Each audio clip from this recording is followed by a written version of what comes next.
honest, we don't know what each and every one of us are going through in our family, in our life, in the issues that we have to face.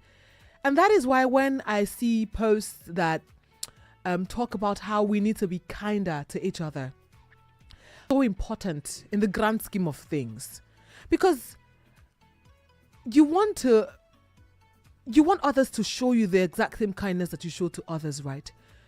You want people to see you in time of need and help out or understand what you're going through, or sort of even see reasons with why you may be doing what you're doing.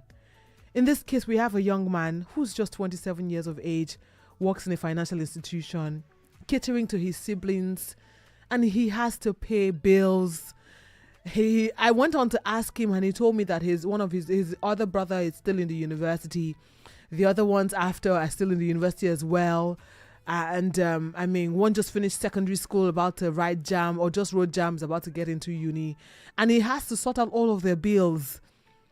Two of them work, but it's not enough. They manage. It's just the very little things. They have to cater to themselves as well. But he's the sole provider and breadwinner of his family. And his colleagues spoke to him this way, telling him that he's too stingy to care for himself. He'll rather walk around like a pauper. I want to ask so many questions. Did you have an issue with this colleague before? Do you think that he needs to make them see him differently? Do you think that he should just disengage from having conversations with them? Because anyone who says these things or has said this thing to anyone should be, I don't know what to say, but if you have been in a stage in your life where you did not have plenty and someone mocked you for it, then, maybe this is the time for you to speak and sort of encourage this man or this young man that everything is going to be all right.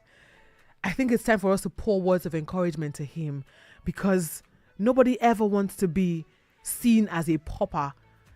Because there are times when you don't have a lot and maybe you're wearing the exact same clothing that you wore 2-3 years ago, and people still see it on you and they're like, they change clothes.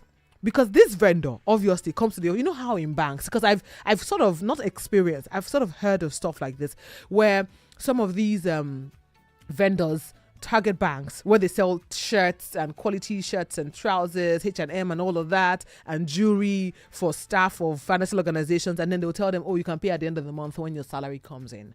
And then after they do all of that, people pay at the end of the month. And so this vendor came by and said, do you want to buy clothes? And say, I don't want to buy. And then his colleague said that to him. Or someone's trying to call us. Let's see who it is. Hello, good morning. Hello, good morning. Good morning. What is your name and where are you calling me from? My name is Augustine. Augustine. Oh, great to have you again on the show, Augustine. Talk to me. I don't think the word is necessary. All what you need to do is to focus on her job and do what she can do. Don't think of what people say about you. What you say about yourself is much. And you know what you are. You know what you are. So no matter what, you should force yourself. Augustine, I can barely hear you. The network is really bad. Okay. Augustine, I'm sorry I had to let you go, but please call back in. Maybe you can move around where you're at the moment. Well, you can join in on the conversation just like Augustine by calling the number 0705 69000927. 0705 69